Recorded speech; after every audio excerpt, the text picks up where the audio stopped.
Open చేయడానికి కొంచెం భయపడుతూ ఏంటా అని తెరిచి చూస్తే ఆ పార్సిల్లో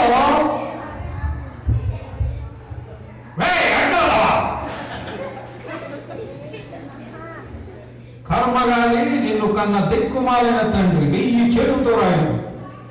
మన ఊళ్ళోనే చక్కా చదువుని మా దగ్గరే ఉండి చస్తామనుకుంటే ఎక్కడో కెనడాలో ఏదో దరిస్థానం దేశాలు పోయావు.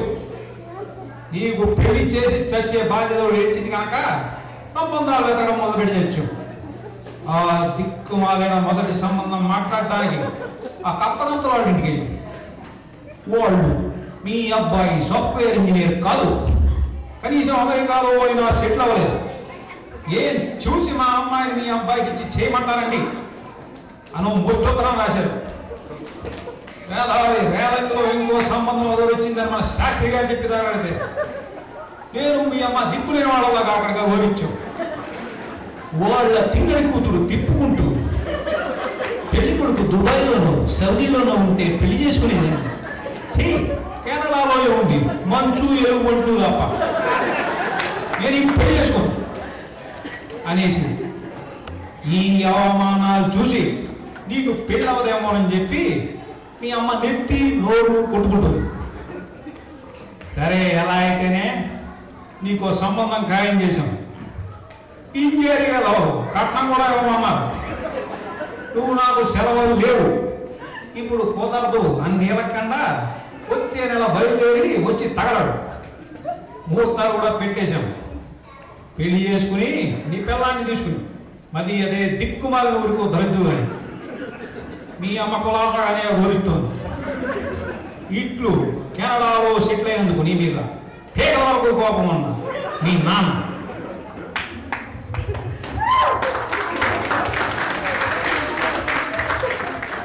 ఆ వేడి వేడి ఉత్తరం చదివాక ఫస్ట్ చెమటలు పట్టిన బుజ్జిబాబుకు పెళ్లి విషయం తెలియగానే ఇంకా పెళ్లి కూతురు ఫోటో చూసేసరికి సంతోషం పట్టలేక చిందులు వేయడం మొదలెట్టాడు.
ఫోన్ చేసావు అంగారేసింది ఏమైందో అని. అబ్బే నెక్స్ట్ వీక్ బయలుదేరి నాకు మొక్కలు కూడా నెక్స్ట్ మంత్ ముహూర్తం పెట్టారు. నాకు పెళ్లి అయ్యో అంటారేంటండి, ఇప్పుడే మంచిగా సాంగ్ వేసుకొస్తుంది కంగ్రాట్స్ చెప్పాలి కానీ ఏ కంట్రోల్ ప్లస్ జైలు కూడా ఎక్స్ప్రెషన్ ఇస్తున్నారు.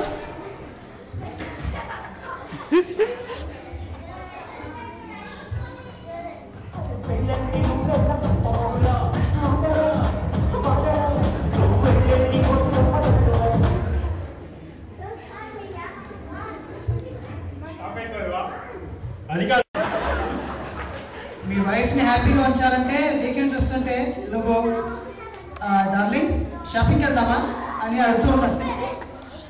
మధ్య మధ్యలో నేను ఎంత లెక్కి అని గట్టిగా అంటూ ఉండాలి. అవును బుచ్చి, ఆడవాళ్ళకి జనరల్ గా కామన్ గా ఎందుకు కోపం వస్తుందో తెలుసా నీకు? ఆ సినిమాలో చూసానండి, ఈ బర్త్డేస్ కి యానివర్సరీస్ కి గిఫ్ట్స్ నచ్చుకోకుండా ఇస్తూ హ్యాపీగా ఉంచాలి. ఈ బర్త్డేస్ ఇంకా యానివర్సరీస్ తో పాటు క్రిస్మస్ లాంటి ఇంకా వ్యాలంటైన్స్ డే లాంటివి కూడా గిఫ్ట్ కొంటారు నేర్చుకోవాలి. ఒక్కసారి కానీ మర్చిపోయా నీ బతుకు బస్ స్టాండ్. ఒకవేళ కానీ మీ ఆవిడ ఇంగ్లీష్ లో డూ వాట్ యు వాంట్ అనుకో, దాని అర్థం తెలుగులోనే ఇష్టం చేసుకోవాలి. దాని అసలు అర్థం ఏంటంటే you have to pay for it later అని. ఇంకో విషయం, మీ ఆవిడ నీకు రుచి రుచిగా వంట చేసి పెట్టింది అనుకో, నువ్వు మా అమ్మ చేసినట్టు గుర్తం కాకపోతే ఎవరు చేయలేదు అని మాత్రం అనక.